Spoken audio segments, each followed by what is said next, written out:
Assalamualaikum warahmatullahi wabarakatuh. Waalaikumsalam warahmatullahi wabarakatuh. Halo sobat podcast Mega S, selamat datang di episode pertama dan terakhir kami. Tapi kalau ada yang mau episode selanjutnya gimana Mas Rehan? Boleh sih, tapi jangan lupa di subscribe dulu. Oke teman-teman, di episode kali ini kami akan membahas dunia dalam genggaman membedah isu hubungan internasional. Dan hari ini kami akan membahas lebih dalam fenomena menarik, bukan mendorong. Kekuatan politik global yang nggak terduga nih, bersama saya Raihan dan keempat teman saya yang culture. Iya lagi. Ada Mario, halo. Ada Bagas, Guys. ada Ella, dan ada Husna. Oke. Halo semuanya, senang bisa bertemu di sini. Siap nih kita untuk membahas topik panas hari ini Siap, guys. bro. Penasaran kan gimana medsos bisa jadi senjata politik? Yuk simak. Mari kita kupas sampai tuntas. Oke teman-teman, tanpa berlama-lama lagi nih teman-teman ya, kayaknya teman-teman saya sudah semangat banget nih. Semangat sih, Mas. Semangat. Oke, topik kita hari ini bukan topik hidayat, melainkan media sosial sebagai senjata politik global dengan mengerucut kepada studi kasus sabotase tiket Donald Trump oleh pengguna TikTok dan juga penggemar K-pop pada tahun 2020. Kejadian ini benar-benar menghebohkan dunia nih, seantero alam semesta ini ya. Viral pada masa itu nih teman-teman. Oke, menjadi sorotan dunia juga nih. Oke, betul sekali ini Bung Rehan. Pada tahun 2020, Trump itu mengadakan sebuah kampanye yang bertepatan di Oklahoma atau gitu. Tulsa nggak sih? Di Iya, Tulsa, Oklahoma. Iya, terus pada awalnya itu diprediksi dihadiri oleh 1 juta orang. Terus yang hadir berapa Mor? Wah, itu dihadirin cuma 6.200 orang. Wah, sampai sana ya? Banget sih, Iya. setengah sih. Jadi ini bukan cuma masalah logistik, tapi ada aksi yang terkoordinasi gitu teman-teman. Nah, tahu nggak siapa pelakunya? Siapa sih? Penasaran ya? Jadi pelakunya adalah pengguna TikTok dan penggemar K-pop, terutama dari fans grup idol terkenal atau biasa disebut BTS. Nah, BTS kalian tahu semua ya. BTS. Nah, mereka ini secara masif memesan tiket kampanye itu, tapi tanpa ikut serta dalam kampanye tersebut. Tujuannya apa sih sebenarnya? Tujuannya ya mengosongkan tribun-tribun kampanye Trump guys, gitu. Tapi ini gila sih saudara, karena ini kan unik banget ya. Iya. Aksi digital ini kan nunjukin gimana media sosial ini bisa jadi alat gitu loh, alat sabotase politik yang efektif banget. Apalagi yang ngelakuin ini tuh kelompok transnasional Yoi. yang nggak punya ikatan sama sekali gitu loh sama politik domestik Amerika Serikat. Bener banget. Nah, hal ini itu bisa jadi bukti bahwa partisipasi politik itu nggak cuman harus turun ke jalan, tapi juga bisa lewat teknologi digital. Nah, ini juga bukan cuma politik, tapi juga bisa jadi identitas budaya dan komunitas online bisa membentuk tindakan politik lintas batas negara. Nah, pasti teman-teman mau tahu kan lebih dalamnya tentang fenomena ini, ya nggak sih? Mau Ya dong. dong. Dalam fenomena ini kita pakai teori dalam hubungan internasional nih teman-teman. Namanya adalah teori konstruktivisme nih, dari tokoh yang bernama Alexander Wade. Apa sih itu teori konstruktivisme? Kayaknya kita oper ke Mario deh. Dia lebih tahu. Waduh, Jangan. Oke, tentu saja. Intinya pada teori konstruktivisme itu bilang bahwa dunia hubungan internasional itu nggak cuma dibentuk sama kekuatan militer ataupun ekonomi gitu, tetapi juga konstruksi sosial gitu. Terus itu juga terbentuk dari beberapa pendekatan seperti adanya interaksi, identitas, nilai dan norma gitu teman-teman. Terus teori ini dianggap penting dalam politik karena lahir dari proses sosial yang menciptakan pemahaman kolektif tentang dunia. Begitu. Jadi dalam kasus ini nih, komunitas K-pop itu dan TikTok itu membentuk identitas politik kolektif. Terus mereka melalui interaksi digital mereka melihat bahwa diri mereka itu sebagai penentang nilai-nilai yang mereka anggap rasis, intoleran, terus otoriter yang mereka sosialisasikan di kampanyenya Trump, guys. Oke, Bung Bagas. Dan juga bukan cuma di lintas Bung Bagas, tapi juga ada norma. Nah, adanya norma baru di sini yaitu tentang pentingnya anak muda terlibat dalam isu politik dan juga sosial secara global. Nah, aksi sabotase ini selain ekspresi dari norma itu bahwa generasi muda merasa punya tanggung jawab moral buat bersuara terhadap ketidakadilan bahkan lintas negara gitu. Kalian tahu nggak sih gimana strategi ini tuh bisa berhasil? Gimana Strategi tuh? apa tuh? Jadi ada beberapa elemen penting nih. Yang pertama yaitu media sosial sebagai arena alternatif politik.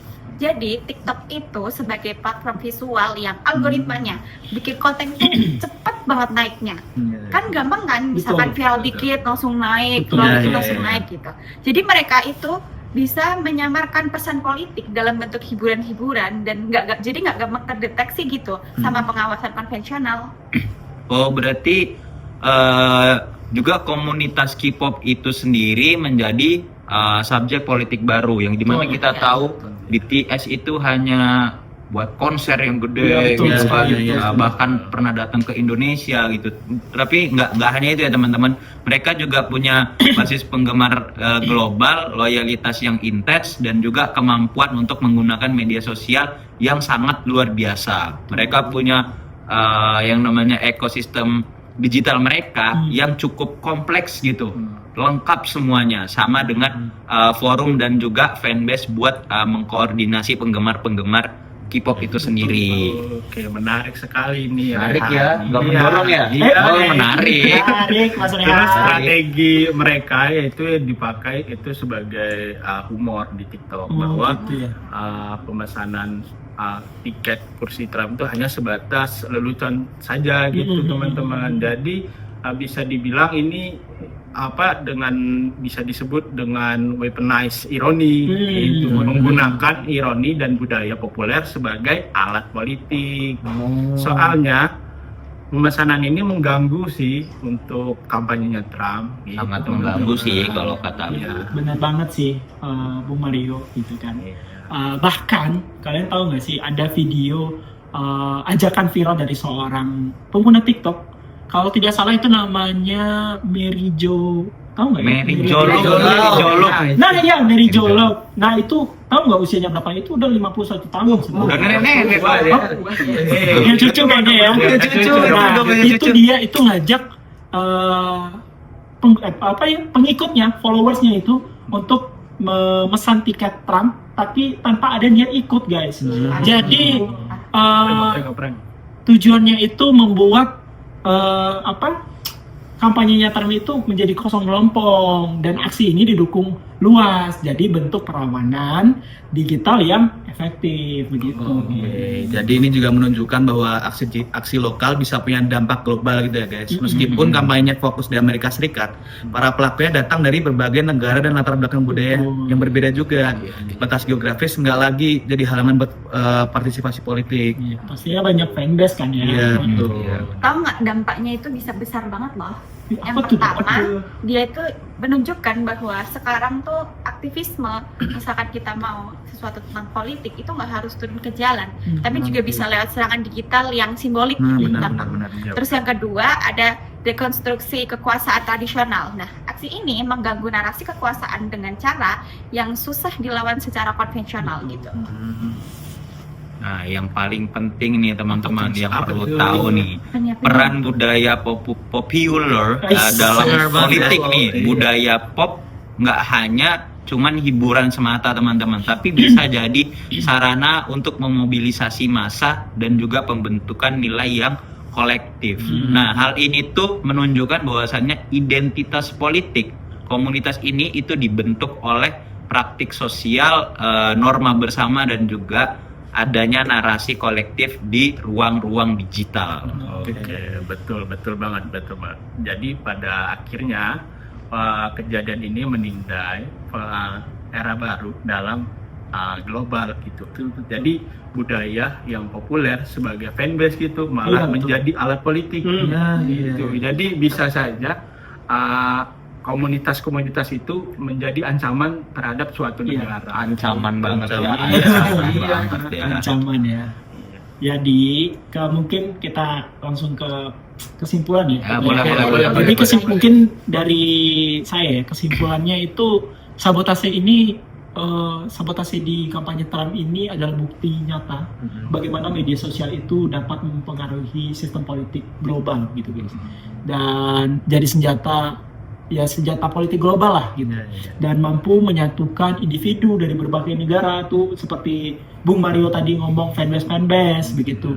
Nah, itu dalam satu tindakan yang kolektif begitu. Oke, betul sekali saudara Bagas ya. Nah, ini juga sebagai contoh bagaimana generasi muda ini lewat budaya populer dan juga teknologi digital membentuk model baru perlawanan politik yang lebih horizontal dan juga partisipatif dan juga lebih jelasnya itu kreatif. Ya, Betul.